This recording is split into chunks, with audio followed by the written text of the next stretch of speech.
नियत में खोट।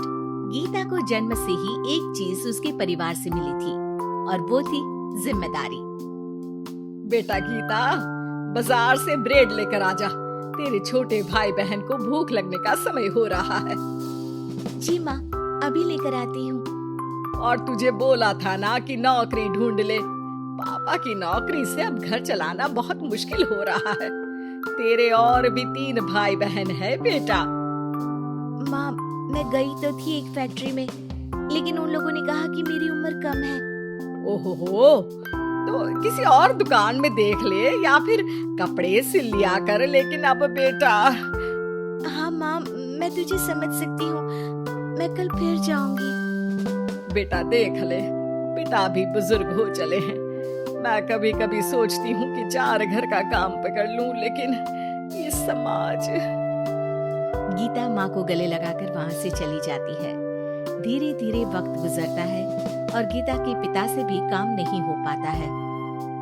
अरे गीता की माँ, अब काम करते हुए हाथ कांपते हैं। किसी भी बच्चे की शादी नहीं हुई है। चिंता होती है, पता नहीं घर कैसे चलेगा। तभी पास की मौसी उन लोगों के घर आती है। अरे गीता की माँ, चिंता ना करो, तुम लोगों की परेशानी का हल है मेरे पास। आओ बहन, क्या हाल है? कोई खजाना मिल गया क्या? अरे खजाना ही समझो। गीता की शादी के लिए एक लड़का है।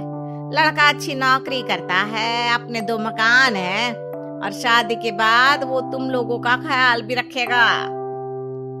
ऐसा क्या देख लिया गीता में उसने जो इतना सब करने को तैयार है? अरे भाई साहब, अब आप लोगों से क्या छुपाना। लड़के की पहली बीवी का स्वर्गवास हो चुका है और 2 छोटे बच्चे भी हैं। अरे क्या बोल रही हो मौसी? नहीं नहीं, मैं ऐसी जगह अपनी गीता की शादी नहीं करूंगी। हाँ, मैं भी गीता को किसी ऐसे घर में नहीं भेजूंगा जहाँ 2 बच्चे पहले ही हो। देखो, गीता मेरी भी बेटी जैसी ही है। अरे लड़का बहुत ही शरीफ है, हो सकता है उसके भाग्य में गीता हो। कोई अब नहीं, बच्चे इतने छोटे हैं कि असली माँ और सौतेली माँ में फर्क भी नहीं समझेंगे। अरे लेकिन गीता ही क्यों? क्योंकि गीता को मैं जानती हूँ, कोई दूसरी लड़की उन बच्चों का जीवन खराब कर देगी। काफी मनाने के बाद और हालात को देखते हुए गीता की शादी गणेश के साथ हो जाती है। गीता, मैं ऑफिस जा रहा हूँ। तुम्हें कुछ चाहिए तो मैं ले आऊंगा।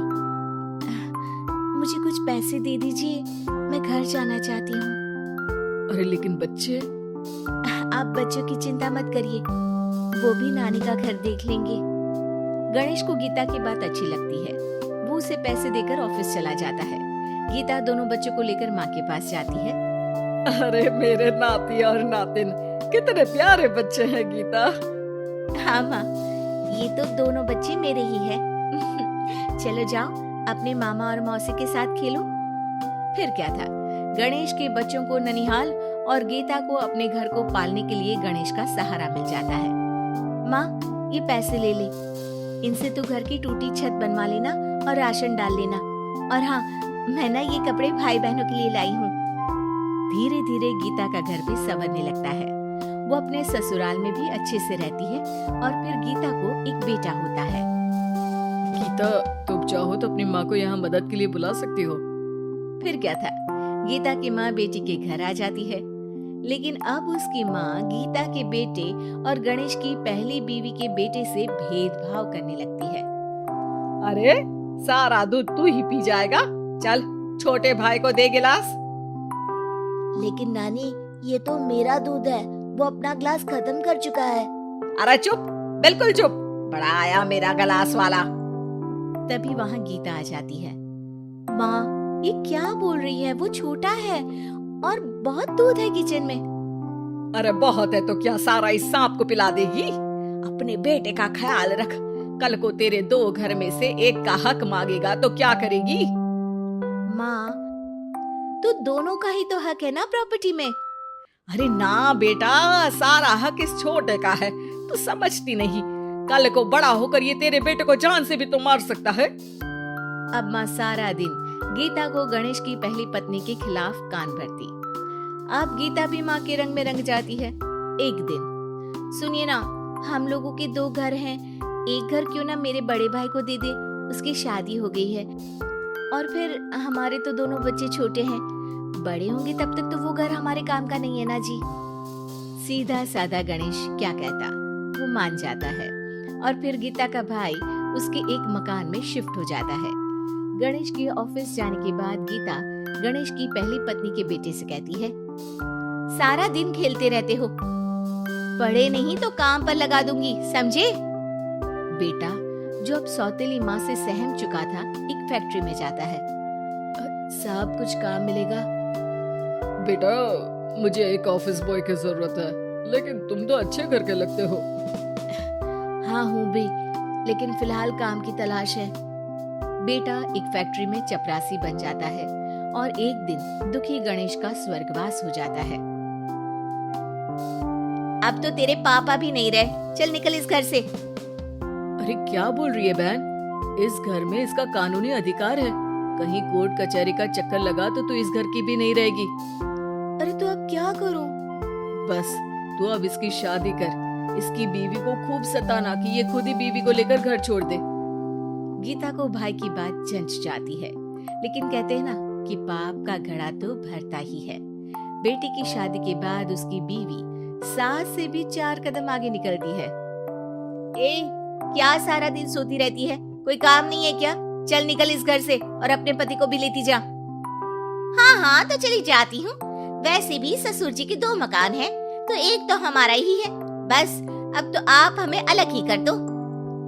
आय हाय, कल की आई छोकरी मकान दे दूं? अरे वो तो मेरे भाई ने तेरे ससुर से खरीदा था पूरे नकद पैसों में। अच्छा तो कागज दिखा दो और जो मकान बिकने में पैसा आया उसमें हिस्सा दो, तभी घर खाली करूंगी। सास का पारा 7वें आसमान में चढ़ जाता है, लेकिन करती भी तो क्या, ना तो उसके पास कागज थे और ना ही पैसे। और हाँ सासू माँ, वो मेरी शादी में जो भर भर के जेवर पहने थे ना आपने, वो भी इनकी असली माँ के हैं, उन जेवर पर भी मेरा अधिकार है। देखा था मैंने अपनी पहली सास के फोटो में वो गहने पहने हुई, कितनी सुंदर थी वो, कितना जच रहा था उन पर ये सब। सास तो बहू की बात सुनकर दंग रह जाती है। हे भगवान, ये तो बहुत ही तेज है, इससे पंगा लूंगी तो ना घर की रहूंगी ना गहनों की, और पैसे भी हाथ से चले गए। अब क्या था, गीता को सालों बाद उसका तोड़ मिल जाता है। अब घर में सुख शांति हो जाती है।